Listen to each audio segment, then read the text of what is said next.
I'm Sal Tonge. I'm a musician and storyteller, and I am really excited to be doing this activity for the Hive in Shrewsbury. The Hive is a charity organisation running wellbeing projects across Shropshire, Telford and Wrekin. To find out more and to donate, you go to www.hiveonline.org.uk. Thank you. Now, come with me. We're going to go down the garden. We're going to go past the washing line to the hen house. This way.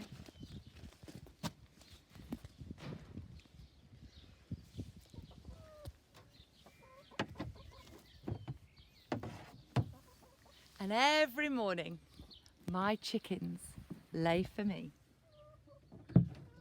some delicious, fresh eggs. 3 eggs. 1 for me, 1 for my big son, and 1 for my youngest son. And you know, it makes me feel so happy.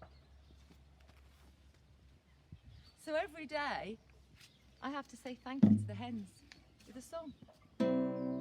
Chick, chick, chick, chick, chicken, lay a little egg for me. Chick, chick, chick, chick, chicken, I want 1 for my tea. I haven't had an egg since breakfast, and now it's 3:30. So, chick, chick, chick, chick, chicken, lay a little egg, 'cause I do like an egg. A nice brown egg, or a boiled egg, or a scrambled egg, or a poached egg. I do like an egg for my tea. The other great thing about my garden is the trees. This tree was covered in blossom, and now the blossoms are setting into fruit. And this is a story about a little boy. And he was at home for a very long time. And one day he went into the kitchen to his mum, and he put his hands on his hips and he stuck his chin out like that. And he said in a really whiny voice, "Mum, I'm bored, I'm fed up, I've got nothing to do." Have you ever said that to the grown-up that you live with? Well, maybe you can join in with that. 1 hand on one hip, 1 hand on the other hip, chin out, whiny voice. "Mum, I'm bored, I'm fed up, I've got nothing to do." And his mum said, "Now, well, come on, why don't you go and do a jigsaw? Why don't you read one of your library books? Why don't you go and draw me a picture?" But you know what? There was no pleasing this little boy today. He was just grumpy, he was just teasy, he was just in a bad mood. And he put his hands on his hips, he stuck his chin out and he said, "No, Mum, doing all of those things is really, really boring." And that's when his mum had an idea. And she said, "Okay, I want you to go and find me a little red and green house with a chimney and a star inside." "A what?" "I want you to go and find me a little red and green house with a chimney and a star inside."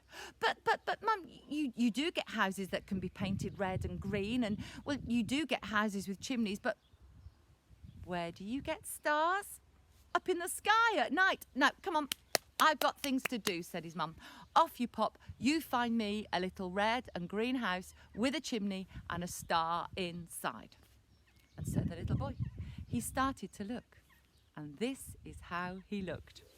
He looked high, he looked low, he looked here, he looked there, he looked everywhere. Can you join in with that?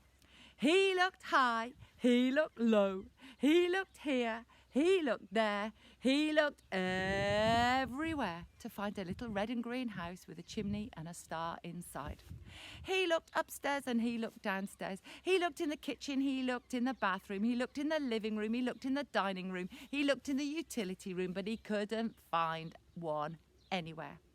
So he went back to his mum, put his hands on his hips, stuck his chin out and he said, "Mum, I can't find a little red and green house with a chimney and a star inside anywhere." And his mum said, "That's because you're looking in the wrong place. You've got to go outside into the garden and have a look around there. And so our little friend, the boy, he went running down the garden as fast as he could. Can you make some running sounds with me by tapping your hands on your knees? Let's go. Ready, steady, go! And he ran down the garden. And there in the garden, he started to look. And he looked high, he looked low, he looked here, he looked there, he looked everywhere. And first of all, he looked inside the chicken house. Well, somebody had painted their chicken house red and green. Do chicken houses have chimneys? No. But he opened the little door of the chicken house and he looked inside the little tiny doorway, and he looked high, he looked low, he looked here, he looked there, he looked everywhere inside that chicken house. But was there a star in there? No. All that he found in the chicken house, you know, because we found them already, were some eggs and maybe a bit of straw. So we had to look elsewhere. Any other houses in a garden? What about a birdhouse? And there was, nailed onto a post, a birdhouse. And so our little friend went running up to the birdhouse, and the birdhouse had been painted red and green. Do birdhouses have chimneys? No. And the birdhouse had a little tiny round door like that for the birds to fly in and out of. And our friend, he went up and he put his eye to that door, and he looked high, he looked low, he looked here, he looked there, he looked everywhere inside that birdhouse. Was there a star in there? No. There were some feathers and some nesty bits and a few little bits of eggshell, but there was no star. And so our friend, the boy, he went back inside, he put his hands on his hips, he stuck his chin out in his really whiny voice. He said, "Mum, I can't find a little red and green house with a chimney and a star inside anywhere." And his mum said again, "That's because you're still looking in the wrong place.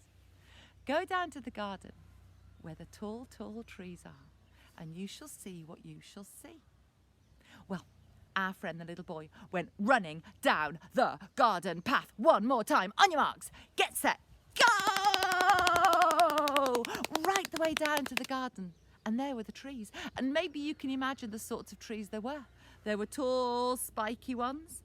There were wide, floppy ones. There were tangly ones with spikes like holly trees. And there were twisty, turny trees, all tangle-wangled up. And then there was one tree that had lots of leaves and branches, and growing on that tree were apples. It was an apple tree. And so our friend, the little boy, he picked the apple and he went running inside the house, and he was out of breath. And he said, "Mum, I've been down to the bottom of the garden. All I found were the apple trees, and all I found growing in the trees were apples. That's what I found." And his mum said, "What colour is the apple?" And the boy turned the apple round and he said, "Well, it's red and it's green. But it hasn't got a chimney, Mum." "Has it?" And the boy looked closer, and maybe you can look closer. Can you find a chimney on the top of that little red and green house? The stalk. Yes, it looks like a chimney. Yeah, okay, so I found a little red and green house and there's the chimney, but there's no star inside an apple. And that's where his mum said, "Watch very carefully." And she took that apple, and she took her sharp knife that she used for when she prepared the dinner, and she chopped the apple in half. And when she chopped the apple in half, there in the middle of the apple was a star with 1, 2, 3, 4, 5 points. There is a star inside the apple, said the boy. It was made by the seeds. And we call those seeds the apple pips. And inside every single apple that you will eat, there is a star inside. And the best thing about this story is you can tell it. With a grown-up, you can maybe help chop it. And then, this is a story that you can eat. Yum, yum, yum. Crunchy story.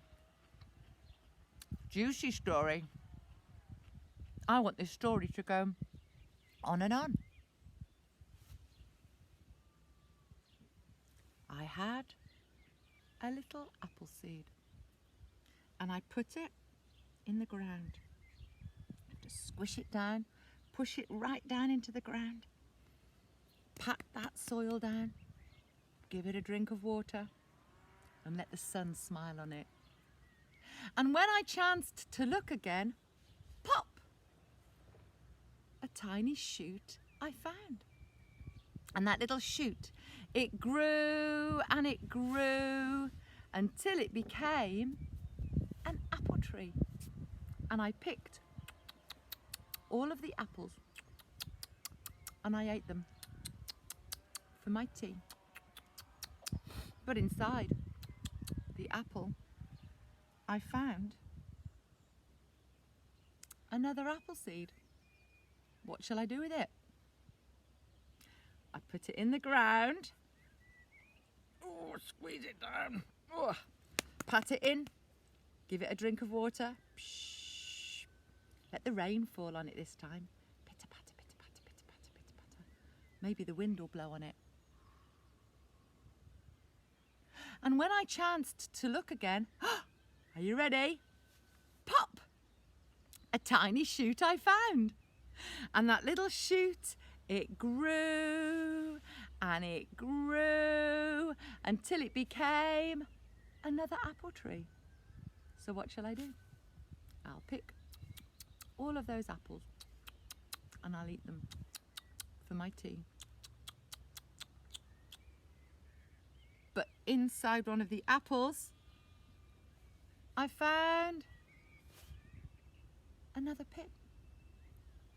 Do you think this story has an end? I don't. This is a never-ending story. And all our delicious apples are never-ending wonders. Yum, yum, yum. For the apples, for the eggs, and for the stories.